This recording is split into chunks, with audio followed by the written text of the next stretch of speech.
Hi, kids. I decided to draw a butterfly for Cici because I know she loves them. I'll make this a card. I think it's a pretty nice gift. So I'm drawing on one side only, and I'll fold the paper in two after. Did you know that butterflies have 4 wings?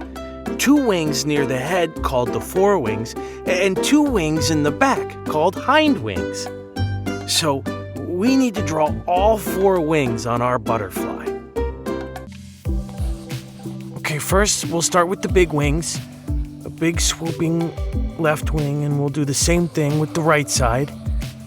Mimic it exactly the same, and we'll go down and do the bottom wings just a little bit smaller.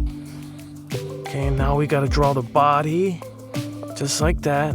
Some antennas, and now we'll fill it in. The body we're a little darker, and then we'll go purple with the wings.